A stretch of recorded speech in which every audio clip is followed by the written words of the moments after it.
సామెతల గ్రంథము 2వ అధ్యాయము. నా కుమారుడా, నీవు నా మాటలు అంగీకరించి నా ఆజ్ఞలను నీ వద్ద దాచుకొనిన ఎడల, జ్ఞానమునకు నీ చెవియొగ్గి హృదయపూర్వకముగా వివేచననభ్యసించిన ఎడల, తెలివికై మొరపెట్టిన ఎడల, వివేచనకై మనవి చేసిన ఎడల, వెండిని వెదకినట్టు దానిని వెదకిన ఎడల, దాచబడిన ధనమును వెదకినట్లు దానిని వెదకిన ఎడల, యెహోవా యందు భయభక్తులు కలిగి ఉండట ఎట్టిదో నీవు గ్రహించదవు. దేవుణ్ణి గూర్చిన విజ్ఞానము నీకు లభించును. యెహోవాయే జ్ఞానమిచ్చువాడు.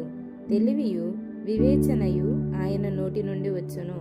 ఆయన యథార్థవంతులను వర్ధిల్లజేయును.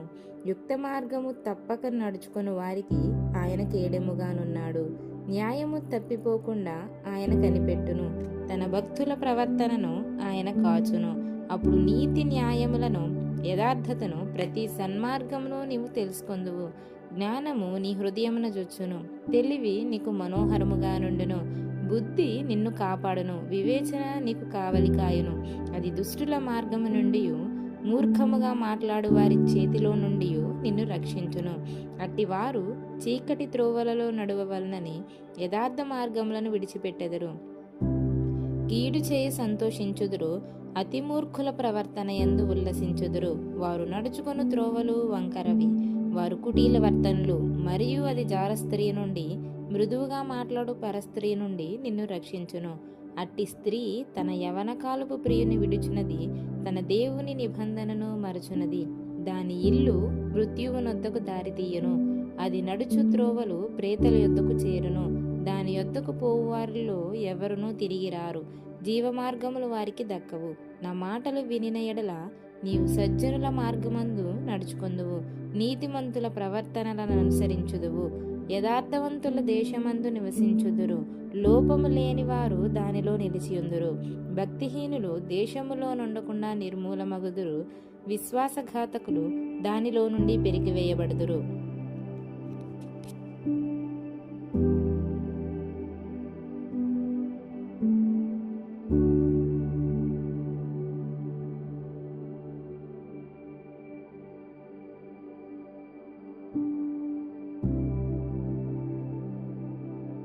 సామెతల గ్రంథము 2వ అధ్యాయము. నా కుమారుడా, నీవు నా మాటలు అంగీకరించి నా ఆజ్ఞలను నీ వద్ద దాచుకొనిన ఎడల, జ్ఞానమునకు నీ చెవియొగ్గి హృదయపూర్వకముగా వివేచననభ్యసించిన ఎడల, తెలివికై మొరపెట్టిన ఎడల, వివేచనకై మనవి చేసిన ఎడల, వెండిని వెదకినట్టు దానిని వెదకిన ఎడల, దాచబడిన ధనమును వెదకినట్లు దానిని వెదకిన ఎడల, యెహోవా యందు భయభక్తులు కలిగి ఉండట ఎట్టిదో నీవు గ్రహించదవు. దేవుణ్ణి గూర్చిన విజ్ఞానము నీకు లభించును. యెహోవాయే జ్ఞానమిచ్చువాడు. తెలివియు వివేచనయు ఆయన నోటి నుండి వచ్చును. ఆయన యథార్థవంతులను వర్ధిల్లజేయును. యుక్త మార్గము తప్పక నడుచుకొని వారికి ఆయన కేడెముగానున్నాడు. న్యాయము తప్పిపోకుండా ఆయన కనిపెట్టును. తన భక్తుల ప్రవర్తనను ఆయన కాచును. అప్పుడు నీతి న్యాయములను యథార్థతను ప్రతి సన్మార్గమును నీవు తెలుసుకొందువు. జ్ఞానము నీ హృదయమున జొచ్చును. తెలివి నీకు మనోహరముగా నుండును. బుద్ధి నిన్ను కాపాడును. వివేచన నీకు కావలి కాయును.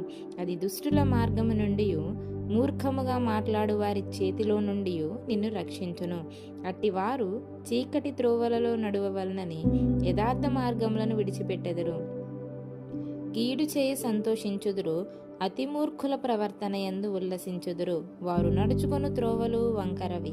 వారు కుటీల వర్తనులు. మరియు అది జారస్త్రీ నుండి, మృదువుగా మాట్లాడు పరస్త్రీ నుండి నిన్ను రక్షించును.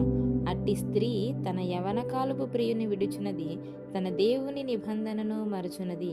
దాని ఇల్లు మృత్యువునొద్దకు దారితీయును. అది నడుచు త్రోవలు ప్రేతల యొద్దకు చేరును. దాని యొద్దకు పోవువారిలో ఎవరునూ తిరిగి రారు. జీవమార్గములు వారికి దక్కవు.